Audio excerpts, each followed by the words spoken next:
I have been decluttering for over a year now, and I have learned so many things that I think could be super helpful to somebody who's wanting to live a little bit more minimally, a little bit more mindfully, and just cut down the clutter in their home and just be a little bit more conscious in general when it comes to purchases. Hello, I am Candace. Welcome to my channel, or welcome back. Like I said, today let's talk all about the things I learned in an entire year of decluttering. And just as a reference, after a year, we've decluttered, myself along with my family, about 80% of our family's stuff. Lesson number one that I learned: don't burn yourself out. It is so easy to do this. I absolutely burned myself out. I did most of my decluttering in the first 4 months. I knew that I would likely take around a year to get to the point where I was like, this is perfect. This is where I want to just start maintaining my home.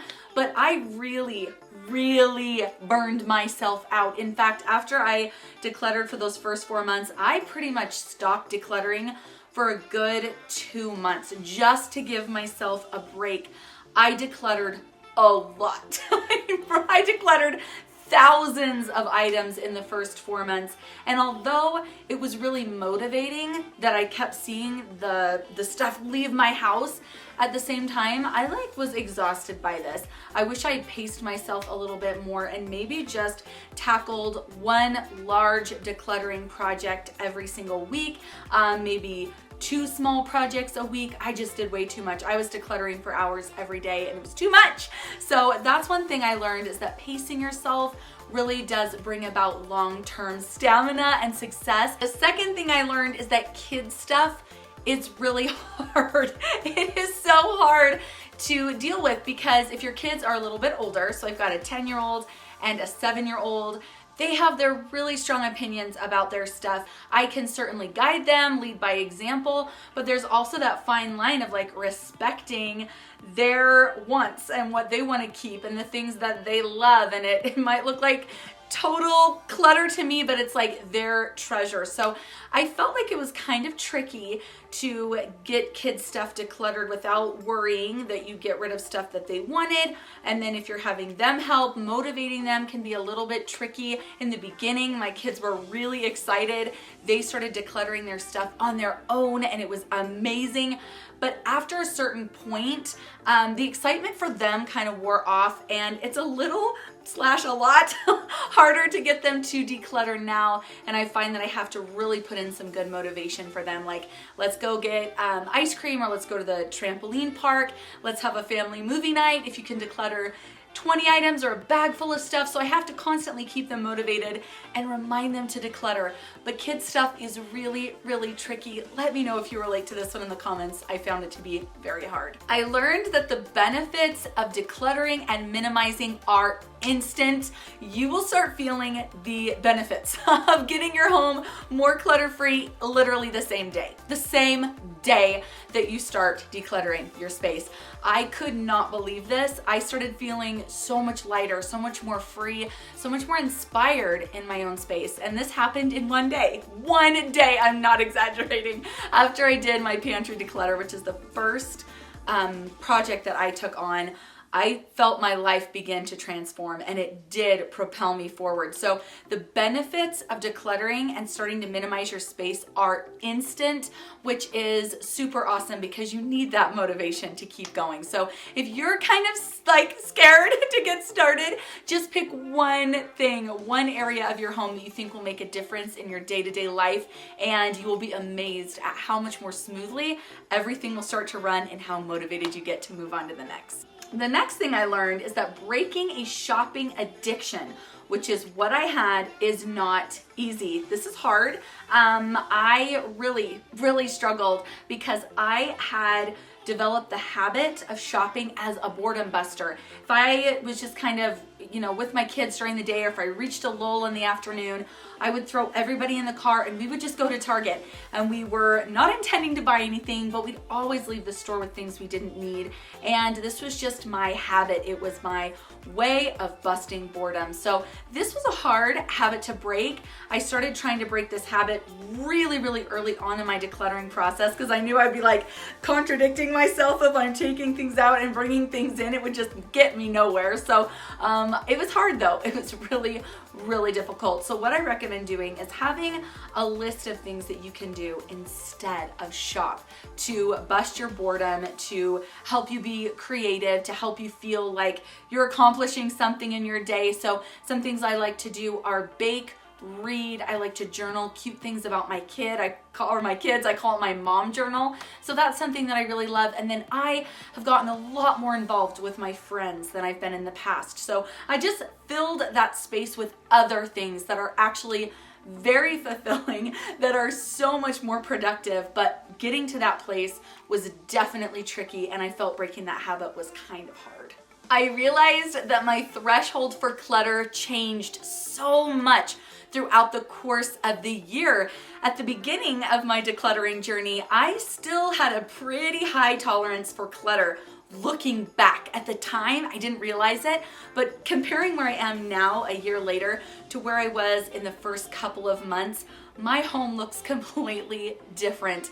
My threshold for clutter is like down here, and it used to be way up here. So I have really learned that I just function so much better with less and less and less as time goes on. And that has been a really cool transformation, and it's been a really kind of motivating thing to see. One of the things that I actually worried about at the very beginning of this process is that my personality would become completely lost. I had seen other examples of minimalist homes, and they were kind of empty and bare, and I worried that to be a true minimalist, I had to reach that point where I was kind of a bare bones minimalist, to put it plainly. And I knew that wouldn't feel quite right to me. That didn't seem to represent me, my style, my personality. So I was a little concerned that becoming more minimal would like hide my personality. But the coolest thing is that now that I've minimized, I've only kept, and this goes along with like my family, we've only kept the things that really represent the things that we love, the things that we value, and the things that really represent us best. So we're not kind of confused with all of this stuff that represents us kind of, and represents who we used to be, or represents what I kind of like. It's like, this is what we love. These are the things we value as a family. So it has been amazing to see that our family's character, our family's personality, my personality has been able to come through so much more clearly. And it's funny to think that I was afraid of losing that, and the exact opposite happened. Another thing that I used to worry about at the beginning of my journey is that I would miss the things that I decluttered, that I would be very regretful of things that I got rid of, and I would end up just kind of sad and longing for the things that I donated or threw away. But you forget what you declutter. It has been amazing that I have not longed for the things that I got rid of or took out of my house. There were a couple things that I think I remembered wishing that I hadn't gotten rid of at the time, but honestly, I didn't need them. I remember regretting when Lila was a baby getting rid of some onesies. They were totally replaceable.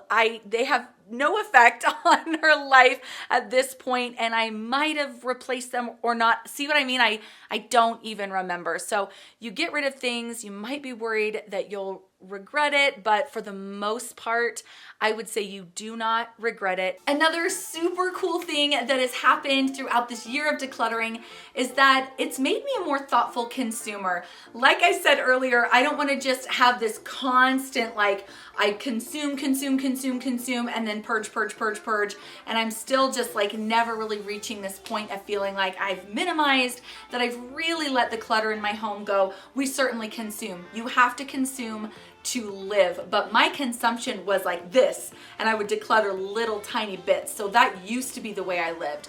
Now I've decluttered a lot, and I try to bring in a minimal amount. That's where I am today, but I just feel like I'm so much more thoughtful of my purchases. I try and sit on things, whereas before I would just buy on an impulse. It has just really helped me bring things of value and quality into the home and not buy so many things that I don't think in the end will really add much value. That is not to say I have not made mistakes, haven't bought things that I wish I hadn't. I definitely have, and that could even be its own video, but for the most part, I am a much more thoughtful consumer, and I feel like it's really benefited all of us. I was worried that my friends would think I was strange, that they would think I was suddenly very, very hard to relate to, that my home would feel kind of strange and uncomfortable. I wasn't sure how my friends were gonna receive this and how I was gonna be able to continue to relate to my peers who are not on the minimalism journey. So I was worried about that. Turns out, no one cares. No one notices. If they notice something, it's that your house is just clean. They'll maybe make a comment, wow, your house is so clean. How do you keep your house so clean or well maintained? And I'll tell them, I got rid of a lot of stuff, and that's it. That's it, and you move on. Nobody cares. I have learned that there are tons of ways to celebrate holidays and seasons without just bringing into your home a bunch of random stuff, a bunch of random decor. You don't need to do this. Okay, hold on. My mom gave me this beautiful book, and it really has inspired me. This is called Welcome Home. I will have it linked, and it's a cozy minimalist guide to decorating and hosting year-round. She talks about how to celebrate the seasons and the holidays without just a bunch of decorative clutter. And I have really, really enjoyed having this mindset as I go forward. You can celebrate spring without having a bunch of plastic eggs. You know what I mean? You can celebrate it with different smells, different foods, the way you host, different activities you might do with your kids, your friends. It's a really cool way of thinking about the seasons and just celebrating life in general. The other thing I've learned from decluttering my home is that it just gets easier the more you do it. I actually did my home in layers. I have a video that is titled How I Decluttered 80% of our stuff. I will have that linked at the end of this video if you want to watch it, but I peeled away my home in layers. I did the first big purge, which happened in the first 4 months, and then I went through another layer. I just kept passing over my house again and again and again and again until finally I'm like, all right, this feels pretty comfortable. Let's try and just maintain. I've also learned that it is totally fine to keep the things that you love. At first, I was really concentrating on just trying to keep the things that we needed. And then I was really worried that we would lose our personality and our home style would be totally lost. So I went through this battle at the beginning. But now I know that I can just embrace the things that I love. And I have so much more space to embrace and focus on the things I love. And these could be the people in my life, the decor that I do actually use. So it's really, really cool to be now a year into it and realize that I've just surrounded myself with the things that really mean something to me and that really represent who I am and that bring me so much happiness and that function really, really well for me. So that has been an awesome thing to kind of arrive to here at the end of a year, and I'm really, really excited to see how it looks moving forward. Let me know what things you've learned through the decluttering and minimizing process, whether you've been doing this 10 years or 10 days, it doesn't matter. Let's chat. Thank you guys so much for being here, and I will catch you soon. Bye.